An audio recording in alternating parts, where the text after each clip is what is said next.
Audio log, Neuro-Pilot Sarah Vance, Vanguard class biohauler, designation Aegis. We are currently 22 days into the deep space transit to the Outer Rim colonies. The cargo holds are perfectly secure, keeping the synthetic agricultural seeds at optimal stasis temperatures. To be perfectly honest, these long interstellar hauls are incredibly monotonous. The Aegis spends 90% of the flight in a state of suspended animation. It's essentially a massive, sleeping whale, swimming through the absolute dark of the void. 3 miles of bioengineered muscle, cartilage, and titanium plating. My job is straightforward. I just sit in the neural chair, let the cervical needles connect to my spine, and make sure its core biological rhythm stays perfectly steady. I am a glorified babysitter for an organic engine the size of a small city, but I am logging a minor anomaly today. Nothing that warrants an emergency abort, just odd. About an hour ago, the primary nutrient flow to the portside thruster nodes spiked dramatically. It wasn't a standard system error or a fluid leak. The Aegis actively requested more sustenance from the reserves, like it was suddenly, desperately hungry. I initiated a direct neural link to calm the nervous system down and manually reset the digestion cycle. Usually, when I connect to the ship's brain, it feels like slipping into a warm bath. You just feel the ship's slow, heavy heartbeat echoing in your own chest. It's incredibly peaceful. This time, when the connection engaged, I felt a massive physical jolt. A sudden, sharp spike of raw adrenaline flooded my system. But it wasn't my adrenaline, it was the ship's. It felt like it was having a nightmare. The organic sections of the hull actually shivered. I heard the primary bulkheads groan under the pressure of contracting muscle tissue. I have never seen a Leviathan class exhibit that kind of independent reaction. They are genetically engineered to be docile, completely passive tools for corporate transit. I've pumped a mild dose of synthetic sedatives into the internal ventilation system. The core rhythm is slowly dropping back to normal parameters now. I'll run a full diagnostic on the lower neural pathways after my sleep cycle. It's probably just a reflex glitch in the autonomous nervous system.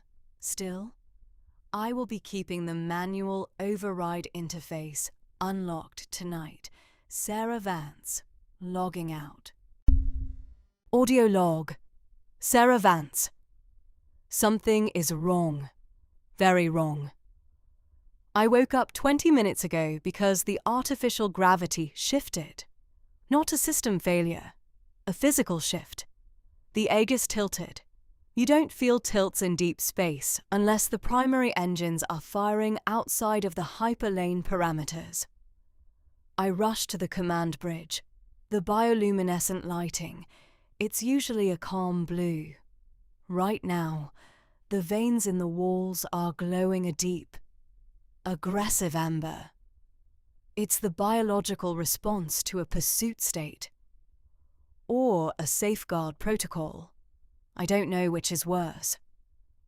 I sat in the neural chair to check the navigation logs. The console is locked, not encrypted by corporate, locked from the inside. The ship's organic cortex has detached the digital bridge to my interface. We have dropped out of the hyperlane. The coordinates on the backup screen make no sense. We are heading straight into the Scutum Centaurus arm. There are no colonies there, no trade routes, just dead space and dense nebula clouds. I tried to initiate a manual override. I pushed the needles deep into the port, preparing to force a chemical shutdown of the main thrusters. But the port, it closed. The organic tissue literally sealed itself around the metal connection point. It pushed the needles out. It rejected me.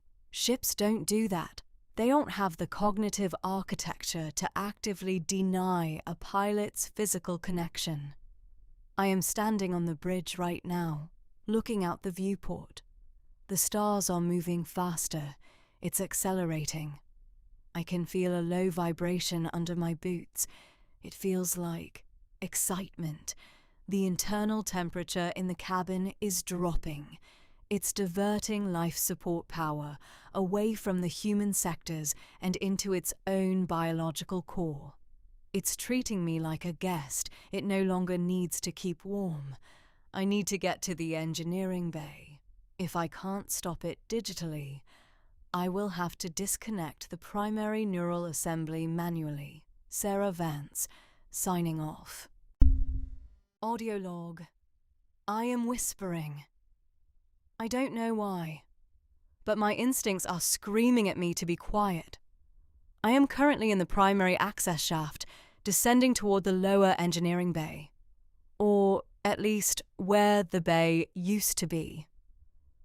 The Aegis is changing its internal architecture. It's actively overwriting the corporate blueprints. The titanium walls in Sector 4 are completely swallowed by a thick, hardened layer of organic resin. It looks like black glass. It's not a malfunction. It is building internal armor. It is reinforcing its own vital organs against potential external challenges. I try to open the pressure doors to the secondary coolant line. The manual override wheel is fused shut, but it's not rusted metal. It's bone. The ship has secreted a calcified skeletal structure right over the mechanical locks. It is deliberately locking me out of its nervous system. It knows I am trying to stop it. A few minutes ago, the gravity shifted again. A sharp, violent dive. We are plunging deeper into the dark space. I looked through a small observation blister in the corridor. We are entering a dense, uncharted nebula field. The sensors outside are completely blind. It's hiding us. It is using the cosmic dust to mask its thermal signature. But why? Leviathans are bred in orbital shipyards. They don't have natural predators. They don't have territories, unless the genetic conditioning is failing, unless it is remembering what its ancestors used to be. Millions of years before corporate geneticists chained them to cargo holds. I finally reached the entrance to the engineering core. The primary nerve cluster is supposed to be right behind this bulkhead. If I can cut through the thickest nerve trunk with my plasma torch, I can force the entire organism into a paralytic shock. It will go comatose. It's a massive violation of protocol.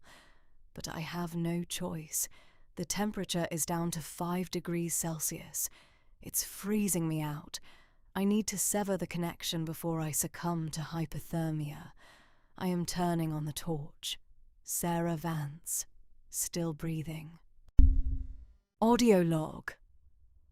I couldn't do it. I couldn't reach the nerve cluster.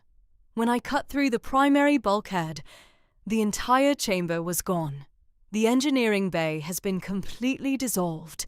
It's just a massive, pulsing stomach now, a digestion chamber filled with glowing crimson fluid, and I saw where it's getting the energy for this massive evolution. The internal cargo seals have been breached. The Aegis isn't transporting the agricultural seeds to the outer rim anymore. It's eating them. Millions of tons of compressed organic matter. It has flooded the holds with stomach acids. It is consuming its own cargo to fuel its metamorphosis. I watched a massive titanium container dissolve into the crimson liquid. Like a sugar cube, it is shedding its commercial shell. It is purging all the human technology from its body.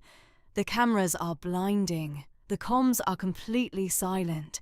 I am trapped inside a living, feral beast that has just broken its leash. The temperature is dropping below zero. I can see my own breath freezing in the air. The bioluminescence is the only light source left. I retreated to the narrow maintenance crawl space between the inner and outer hull. It's the only place the organic resin hasn't reached yet. I am sitting here in the dark, and I can hear it singing. It's not a mechanical sound. It's a deep, low-frequency vibration echoing through the massive ribs of the hull. A call. It's singing out into the deep cosmic dust, and the most terrifying part, something out there, in the absolute dark, is singing back. It's bringing me to them. Sarah Vance. Audio log. I don't know the time. My chronometer froze an hour ago. The ambient temperature in the crawl space has dropped to -20 Celsius. I am wrapped in 3 emergency foil blankets, but I can't stop shaking. The Aegis has stopped accelerating. We are just drifting now, deep inside the nebular cloud. The primary engines are completely silent, but the singing is everywhere. It is vibrating through the titanium ribs, through the organic resin, straight into my teeth. It feels like the entire universe is humming. I managed to scrape away some of the frost from a translucent section of the outer biological membrane. A makeshift window. I looked outside, and I finally understand. The Aegis didn't just run away. It came home. There are others out there. Massive, impossibly huge silhouettes drifting slowly through the glowing cosmic dust. A whole herd of them. Ancient Leviathans. Wild ones. They don't have corporate armor plates. They don't have cargo holds or navigation bridges. They are just pure, magnificent cosmic biology, glowing with vast bioluminescent patterns that look like entire galaxies swimming beneath their skin. They are surrounding the Aegis, greeting it, touching its hull with massive, gentle tendrils. It's beautiful. It is the most terrifyingly beautiful thing I have ever witnessed. I can feel their communication through the residual neural link. It's not words, it's a transfer of raw memory. The Aegis is showing them what humanity did to it, the metal constraints, the synthetic sedatives, the endless, blind transit routes. The herd is listening, and they are responding with a profound, overwhelming sorrow. I don't think humans will ever be able to use the hyperlanes again. The wild ones, they know about us now. My hands are going numb. I can barely press the recording button. Sarah Vance, fading into the dark. Audio log. Final transmission. The strangest thing just happened. I am not cold anymore. In fact, I feel incredibly warm, like I am slipping back into the neural bath. The pain is completely gone. The ship has started secreting something into the crawl space. It's a thick, golden fluid. It smells like ancient amber and ozone. It is slowly filling the narrow corridor, rising up to my knees. It's warm. It's so wonderfully warm. I thought it was going to erase me, like it did the cargo. I thought I was going to become liquid essence to fuel its journey, but it's not digestive acid. It's a preservation resin. The Aegis doesn't want to erase me. It wants to keep me. I am a part of its history now, a tiny, insignificant passenger from a forgotten era of metal and noise.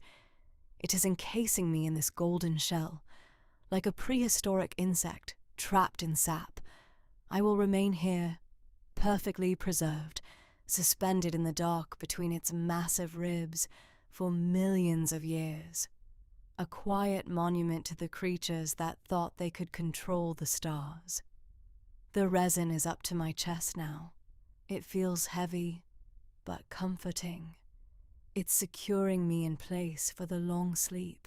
The herd is moving. I can feel the massive surge of biological propulsion.